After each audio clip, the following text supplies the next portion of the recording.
ദൈവത്തിൻ്റെ അതിപരിശുദ്ധ നാമം വാഴ്ത്തപ്പെടുമാറാകട്ടെ. കൃപയാൽ മിനിസ്ട്രിയുടെ മറ്റൊരു പുത്തൻ എപ്പിസോഡിലേക്ക് ഏവർക്കും സ്വാഗതം. ഇന്നത്തെ ചിന്താവിഷയമായിട്ട് നമുക്കൊരു വാക്യം വായിക്കാം. സദൃശ്യവാക്യങ്ങൾ 4-ാം അധ്യായത്തിൻ്റെ 18-ാമത്തെ വാക്യം. സദൃശ്യവാക്യം 4:18. നീതിമാന്മാരുടെ പാതയോ പ്രഭാതത്തിൻ്റെ വെളിച്ചം പോലെ അത് നട്ടുച്ചവരെ അധികം ശോഭിച്ചു വരുന്നു. ഹല്ലേലൂയ, സ്തോത്രം. നമുക്കറിയാം, പ്രഭാതത്തിലുള്ള നല്ല വെളിച്ചം അല്ലേ. ചില സമയങ്ങളിലൊക്കെ നല്ല പ്രഭാതങ്ങൾ, മഴയില്ലാത്ത സമയത്തൊക്കെ നമുക്കറിയാം പ്രഭാതത്തിൽ നല്ല വെളിച്ചമുണ്ട്. ആമേൻ, സ്തോത്രം. ഇപ്പം ആ വെളിച്ചത്തെ ഇവിടെ നീതിമാന്മാരുടെ പാതയായിട്ട്, അതായത് പാത എന്ന് പറയുമ്പോൾ അവൻ്റെ വഴി, അതിപ്പം ജീവിതത്തിൽ നമ്മൾ ചിന്തിക്കുന്ന ഒരു വഴിയായിരിക്കാം, അല്ലെ നമ്മൾ മറ്റുള്ളവരുമായിട്ട് സംസാരിക്കുന്ന ആ മേഖലയായിരിക്കാം, അല്ലെങ്കിൽ ഓരോ കാര്യങ്ങൾക്ക് നമ്മൾ ഇടപെടുന്ന രീതികളായിരിക്കാം. ആമേ, സ്തോത്രം. അത് നട്ടുച്ച വരെ അധികം ശോഭിച്ചു വരുന്നു. ആമേ. അപ്പം പ്രഭാതത്തിലെ വെളിച്ചം പോലെ ഉച്ചയൊക്കെ ആകുമ്പോൾ അതിൻ്റെ ആ തീവ്രത കൂടുന്നത് പോലെ ദൈവം നമ്മളിൽ നിന്ന് ആഗ്രഹിക്കുന്നത് നമ്മുടെ പാതകൾ, നമ്മൾ നടക്കുന്ന വഴികൾ, നമ്മൾ മറ്റുള്ളവരുമായി സംസാരിക്കുന്ന രീതികൾ, അതുപോലെ തന്നെ ഓരോരോ കാര്യങ്ങളിലേക്ക് നമ്മുടെ ശ്രദ്ധയെ പ്രഭാതത്തിൽ എഴുന്നേറ്റ് തൊട്ട് ഓരോ കാര്യങ്ങൾ ചെയ്യുമ്പോൾ അതിലൊരു വെളിച്ചം, ഒരു ഇരുളിമ, ഒരു പാപമൊന്നും അതിൽ കാണാൻ പാടില്ല. അതിലെന്ത് ചെയ്യണം? ആ ഒരു പ്രകാശം ആദ്യം പോലെ തന്നെ ജ്വലിച്ചിരിക്കാൻ ദൈവം ആഗ്രഹിക്കുകയാണ്. സ്തോത്രം. നമുക്കറിയാം, നമ്മളിപ്പോൾ ജോലിക്ക് പോകുന്നവരാണ്. ഇപ്പോൾ രാവിലെ നമ്മൾ ജോലിക്ക് പോകുമ്പോൾ നമ്മൾ രാവിലെ നല്ല രീതിയിൽ ഒരുങ്ങി നല്ല പൗഡറൊക്കെ ഇട്ട് നമ്മൾ എന്ത് ചെയ്യും? ഡ്യൂട്ടിക്ക് കടന്നു പോകും അല്ലേ. നമുക്കതൊരു വൈകുന്നേരം ആവണമെന്നില്ല, 2 മണിക്കൂർ അല്ല 3 മണിക്കൂറൊക്കെയും കഴിയുമ്പോൾ നമ്മൾ ഒരുങ്ങി വന്ന ആ ഒരു ഇത് നമ്മളിൽ നിന്ന് നഷ്ടപ്പെടും അല്ലേ. ആ ഫ്രഷ്നെസ് നഷ്ടപ്പെട്ടിട്ട് നമ്മൾ ടയേർഡാകാനായിട്ട് സാധ്യത കൂടുതലാണ്. നമ്മളല്ലെങ്കിൽ വന്ന പോലെ തന്നെ ഫ്രഷായിട്ട് ഇരിക്കത്തില്ല. എന്ന് പറഞ്ഞ പോലെ നമ്മുടെ ജീവിതം ദൈവസന്നിധിയിലും കർത്താവിനെ സ്വന്തം രക്ഷിതാവായിട്ടൊക്കെ നമ്മൾ സ്വീകരിച്ചതിന് ആദ്യത്തെ നാളുകളൊക്കെയും വേണമെങ്കിൽ നല്ല സുഖമായിരിക്കുക, അല്ലെങ്കിൽ നല്ല രീതിയിൽ മുന്നോട്ടേക്ക് നമ്മുടെ വിശ്വാസത്തിലാണെങ്കിലും എല്ലാ രീതിയിലും മുന്നോട്ടേക്ക് നമ്മൾ കൊണ്ടുപോയവരായിരിക്കാം. പക്ഷേ ഇടയ്ക്ക് വെച്ച് എവിടെയോ നമ്മുടെ വിശ്വാസം നഷ്ടപ്പെട്ടു പോയിട്ടുണ്ടായിരിക്കാം, അല്ലെങ്കിൽ നമ്മൾ ആ പവിത്രത, ദൈവം പരിശുദ്ധാത്മാവുമായിട്ടുള്ള ആ ബന്ധത്തെ എന്ത് ചെയ്യുന്നു? നഷ്ടപ്പെടുത്തിയ കുഞ്ഞുങ്ങളായിരിക്കാം.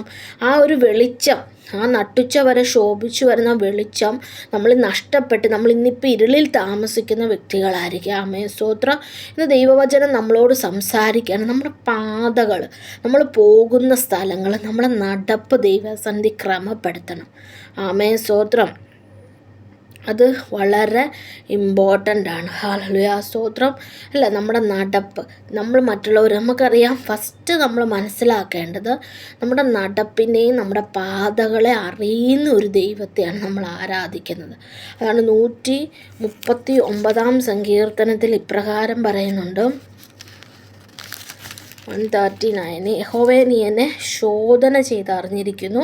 ഞാൻ ഇരിക്കുന്നതും എഴുന്നേൽക്കുന്നതും എൻ്റെ നിരൂപണങ്ങളെ വരെ ദൂരത്തുനിന്ന് അറിയുന്ന ഒരു ദൈവം അല്ലേ. എൻ്റെ നടപ്പും കിടപ്പും അല്ലേ, എല്ലാം എൻ്റെ വഴികളൊക്കെയും അതായത് എൻ്റെ പാതകളൊക്കെയും മനസ്സിലാക്കിയിരിക്കുന്ന ഒരു ദൈവത്തിൻ്റെ മുമ്പാകെയാണ് നമ്മൾ നിൽക്കുന്നത്. ഇതാദ്യം നമ്മൾ മനസ്സിലാക്കുക. ഹല്ലേലൂയ, സ്തോത്രം. അല്ലേ, പലപ്പോഴും പാപങ്ങൾ ഒറ്റയ്ക്കിരുന്ന് പാപം ചെയ്യുന്ന മകനെ അല്ലെ മകളെ നമ്മൾ ചിന്തിക്കും, നമ്മളെ ആരും കാണുന്നില്ല. ആമേ, സ്തോത്രം. നസ്രാന യേശു പറയാണ്, ഞാൻ നിൻ്റെ പാതകളെ അറിയുന്നു. ഹല്ലേലൂയ. നിൻ്റെ വഴികളും നീ പോകുന്ന മേഖലകളൊക്കെ മനസ്സിലാക്കി വെച്ചിരിക്കുന്ന ഒരു ദൈവത്തെയാണ് നമ്മൾ ആരാധിക്കുന്നത് അല്ലേ. എന്നിട്ടൊന്നും അറിയാത്ത പോലെ നമ്മൾ ചെന്നിരുന്ന് പ്രാർത്ഥിക്കുന്നു. ആമേ, സ്തോത്രം. ഇതെല്ലാം അറിയുന്നവൻ്റെ മുമ്പിലാണ്. ഹല്ലേലൂയ, സ്തോത്രം. ഇനി നമ്മൾ എന്താണ് ചെയ്യേണ്ടത്? നമ്മുടെ പാതകളെ ദൈവസന്നിധി വെക്കേണ്ടത് എങ്ങനെയാണ്? ഹല്ലേലൂയ. അതാണ് 119-ാം സങ്കീർത്തനത്തിലും അല്ല, നിൻ്റെ വചനം എൻ്റെ കാലിന് ദീപമാണ്. ആമേ, നമ്മളൊരു സ്റ്റെപ്പ് മുന്നോട്ടേക്ക് വെക്കുമ്പോൾ ദൈവത്തിൻ്റെ വചനം നമ്മുടെ അതാണ് ദൈവത്തിൻ്റെ വചനം ഡിക്ലെയർ ചെയ്യണം, വാ തുറന്ന് പറയണം. ആമേ സ്തോത്രം അല്ലേ. ഇരുട്ടിൽ നിന്നാണെങ്കിൽ അതെന്ത് ചെയ്യണം, വാ തുറന്ന് സംസാരിക്കുമ്പോൾ എന്ത് ചെയ്യും, ദൈവവചനം നമുക്കൊരു പ്രകാശമാണ്. അത് നമ്മുടെ ഇരുട്ട് നിറഞ്ഞ പാതയിൽ ഒരു ടോർച്ച് അടിക്കുന്ന പോലെയാണ് ദൈവത്തിൻ്റെ വചനം. ഹല്ലേലൂയ സ്തോത്രം. നീ പ്രകാശം അല്ല, ഇനി തൊട്ട് ഞാൻ നല്ലതേ പ്രവർത്തിക്കൂ എന്നുള്ള നിൻ്റെ ആ തീരുമാനം, ആമേ സ്തോത്രം, യഹോവ ഭക്തിയാണ് അല്ലേ. അത് ജ്ഞാനത്തിൻ്റെ ആരംഭം പോലെ തന്നെ നിൻ്റെ ജീവിതത്തിൻ്റെ പ്രകാശമാണത്. ഹല്ലേലൂയ സ്തോത്രം. ആണ് ദൈവവചനം നിൻ്റെ വചനം എൻ്റെ കാലിന് ദീപമാണ്, എൻ്റെ പാതയ്ക്ക് പ്രകാശം. ഹല്ലേലൂയ. നമ്മളെ കൊണ്ട് പറ്റാത്ത സാഹചര്യങ്ങൾ അല്ലെ നമ്മളെ കൊണ്ട് കഴിയുന്നതാണെങ്കിലും യേശുവിൻ്റെ കരങ്ങളിലേക്ക് നമുക്കത് ഏൽപ്പിക്കാം.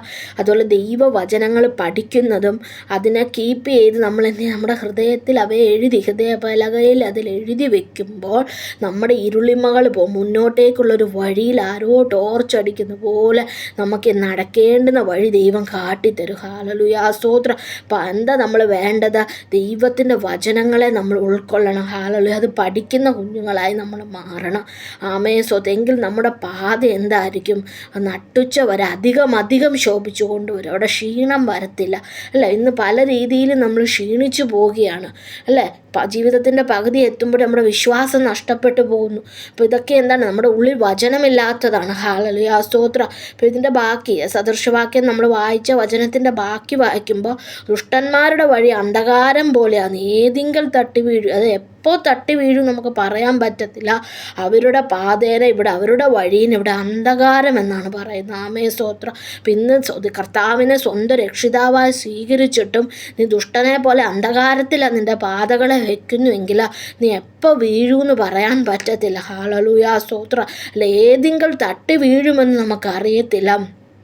അതുകൊണ്ട് എന്നെ കേൾക്കുന്ന പ്രിയ സഹോദരങ്ങളെ, ഇന്ന് ക്രിസ്തു നമ്മളിൽ നിന്ന് ആഗ്രഹിക്കുന്നത് നമ്മുടെ ആ വഴി, ഹല്ലേലൂയ സ്തോത്രം, നമ്മുടെ വേ ഓഫ് തിങ്കിങ് അല്ലെങ്കിൽ നമ്മുടെ ആ വേ ഓഫ് പ്രാക്ടീസ്, നമ്മൾ ഓരോ കാര്യങ്ങൾ ചെയ്യുന്ന ആ രീതി, ഹല്ലേലൂയ, മറ്റുള്ളവരോട് സംസാരിക്കുമ്പോൾ അല്ല നമ്മൾ ചിന്തിക്കുമ്പോൾ അല്ല നമ്മൾ മൊബൈൽ യൂസ് ചെയ്യുമ്പോൾ എല്ലാത്തിൻ്റെ ആ വഴികളുണ്ടല്ലോ. ആമേ സ്തോത്രം. അത് പരിശുദ്ധാത്മാവിൻ്റെ സാന്നിധ്യത്തിൽ അവനിഷ്ടമുള്ളത് നമ്മൾ ചെയ്യുവാൻ നിർബന്ധിതരാണ്. ഹല്ലേലൂയ സ്തോത്രം. അതുകൊണ്ട് ദൈവവചനപ്രകാരം നമ്മുടെ പാത ഒരിക്കലും അന്ധകാരത്തിലായി നിൽക്കരുത്. ഹല്ലേലൂയ സ്തോത്രം. അത് അധികം എന്ത് ചെയ്യണം, ശോഭിച്ചു വരണമെങ്കിൽ ദൈവത്തിൻ്റെ വചനങ്ങളെ നമ്മൾ ഉൾക്കൊള്ളുക, പഠിക്കുക, ഗ്രഹിക്കുക. ആ വചനം നമ്മൾ എന്ത് ചെയ്യും, അവൻ്റെ പരിശുദ്ധാത്മാവിനാലും നമ്മൾ എന്ത് ചെയ്യും, നിയന്ത്രിക്കപ്പെടുവാനായിട്ട് ഇടയായിത്തീരും. അതുകൊണ്ട് എന്നെ കേൾക്കുന്ന പ്രിയ സഹോദരങ്ങളെ, നമ്മുടെ പാതകളെ ദൈവസന്നിധി നമുക്ക് സമ്പൂർണ്ണമായി തരും. നിൻ്റെ നടപ്പിൻ്റെ നിർമ്മലത നിൻ്റെ പ്രത്യാശയല്ലയോ എന്ന് ദൈവവചനം പറയാണ്. അപ്പം നമ്മുടെ നടപ്പും കിടപ്പും ഒക്കെ ശോധന ചെയ്യുന്ന ദൈവത്തിൻ്റെ മുമ്പാകെ നമ്മുടെ ഈ ജീവിതത്തിൽ ഇനിയുള്ള സ്റ്റെപ്പുകൾ വെക്കുമ്പോൾ അല്ല ഇനി എങ്ങോട്ടേക്കാണ് നമ്മൾ യാത്ര, ഇതിലെല്ലാം ദൈവ സാന്നിധ്യം നമുക്ക് ചോദിച്ചു കൊള്ളാം. അല്ല നമ്മുടെ ഇഷ്ടപ്രകാരം നിൻ്റെ എല്ലാ വഴികളിലും അവനെ നനച്ചുകൊള്ളുക. അവൻ നിൻ്റെ പാതകളെ നേരെയാക്കും. അല്ലാതെ ഇപ്പം നേരെയാക്കുവാൻ നമ്മൾ ശ്രമിച്ചു മടുത്തവരാണെങ്കിൽ നീ നിൻ്റെ ജീവിതം യഹോവയുടെ കരങ്ങളിലേക്ക് ഏൽപ്പിക്കുക. അവൻ നിൻ്റെ പാതകളെയും നിനക്ക് വേണ്ടുന്ന കാര്യങ്ങൾ, നിൻ്റെ ആവശ്യങ്ങൾ, നമുക്കറിയാം കുറേ നടന്നു അല്ല ദൂരയാത്രയൊക്കെ പോകുന്ന സമയത്ത് എന്ത് ചെയ്യും, ചില വഴികളിൽ എന്ത് ചെയ്യും, കുറച്ച് ഇടവിട്ട് ഒന്നെങ്കിൽ ഒന്ന് കരിക്കിൻ്റെ ആൾക്കാർ അല്ലെങ്കിൽ കുറച്ചങ്ങോട്ട് മാറി എന്ത് ചെയ്യും, വേറെ രീതിയിൽ അല്ല യാത്രക്കാർക്കൊരാശ്വാസകരമായി പല വഴികളിലും ഇത്ര അകലം പാലിച്ച് ഓരോ കാര്യങ്ങളുണ്ട്. ചിലപ്പോൾ കരിക്കായിരിക്കാം, അല്ല ഒരു ജ്യൂസ് കടയായിരിക്കാം. കാരണം വരുന്ന യാത്രക്കാർക്ക്, കാൽനടയായി നടന്നു പോകുന്നവർക്കൊരാശ്വാസം, അല്ല അവർക്ക് ഒന്ന് വന്നിരുന്നിട്ട് പോകാൻ തണലുള്ളൊരു സ്ഥലം എന്ന് പറഞ്ഞ പോലെ തന്നെയാണ് നമ്മുടെ ഈ ജീവിതത്തിൽ നമ്മൾ തളർന്ന് ഓടുന്നവരായിരിക്കും, അല്ലെങ്കിൽ ജീവിതം കംപ്ലീറ്റ് ചെയ്യാൻ കഴിയാതെ വണ്ണം മാനസികമായിട്ടും ശാരീരികമായിട്ടും ബുദ്ധിമുട്ടുന്നവരായിരിക്കാം. എങ്കിൽ ഇപ്പം പറഞ്ഞ പോലെ ഓരോ മുക്കിങ്കയിലും അല്ലെങ്കിൽ ജീവിതത്തിൽ ഓരോ മേഖലകളിലും ദൈവത്തിൻ്റെ പരിശുദ്ധാത്മാവ് നമുക്ക് താങ്ങായിട്ടുണ്ട്. ഹല്ലേലൂയ സ്തോത്രം. അല്ല കുഞ്ഞുങ്ങളുടെ മേഖലകളായിട്ട് അല്ലെങ്കിൽ ജോലി കാര്യങ്ങളായിട്ട് അവിടെയെല്ലാം നമുക്ക് ആശ്വസിപ്പാൻ ഒരു കരമുണ്ട്. ആമേ സ്തോത്രം. അവിടെയെല്ലാം നമുക്ക് ആശ്വസിപ്പാൻ ദൈവത്തിൻ്റെ ദൂതന്മാരുണ്ട്. അത് നമ്മൾ വിശ്വസിക്കല്ല. നിങ്ങൾ ഈ യാത്രയിൽ ഒറ്റയ്ക്കല്ല, ഞാൻ നിങ്ങളെ തനിയെ വിടുകയില്ലെന്ന് കർത്താവിൻ്റെ വചനം നമ്മളെ പഠിപ്പിക്കുമ്പോൾ നമ്മൾ തളർന്നു പോകത്തില്ല. ഒരു തണൽ മരത്തിൻ്റെ കീഴിലിരിക്കുന്ന പോലെയാണ് പ്രതികൂലങ്ങൾ വരുമ്പോൾ പരിശുദ്ധാത്മാവിൻ്റെ ചിറകിന്മേൽ അല്ലെങ്കിൽ യേശുക്രിസ്തുവിൻ്റെ ചിറകിന്മേൽ മറഞ്ഞുകൊണ്ട് നമുക്ക് ഇരിക്കുമ്പോൾ നമ്മുടെ മനസ്സിനൊരു ആശ്വാസം ലഭിക്കുവാനായിട്ട് ഇടയായിത്തീരും. അതുകൊണ്ട് എന്നെ കേൾക്കുന്ന പ്രിയ സഹോദരങ്ങൾ, ഈ യാത്രയിൽ, ഈ ആത്മീയ യാത്രയിൽ നമ്മൾ കുഴഞ്ഞു പോകാൻ പാടില്ല. നമ്മുടെ പാതകൾ ദൈവകരങ്ങളിലേക്ക് നമുക്ക് ഏൽപ്പിക്കാം. അതുകൊണ്ട് ഇന്ന് കേട്ടപ്പെട്ട വചനപ്രകാരം നമ്മുടെ പ്രഭാതത്തിൻ്റെ വെളിച്ചം പോലെ അത് കെട്ടുപോകാതെ വണ്ണം അത് സൂക്ഷിക്കേണ്ടത് നമ്മുടെ അത്യാവശ്യമാണ്. അതുകൊണ്ട് ഈ വചനപ്രകാരം ദൈവത്തിൻ്റെ വചനങ്ങളെ ഉൾക്കൊള്ളുന്ന കുഞ്ഞുങ്ങളെ, അത് പഠിക്കുന്ന മക്കളായിട്ട് നമുക്ക് മാറാം. ഈ വചനങ്ങളാണ് ദൈവം നമ്മളെല്ലാവരും അനുഗ്രഹിക്കട്ടെ.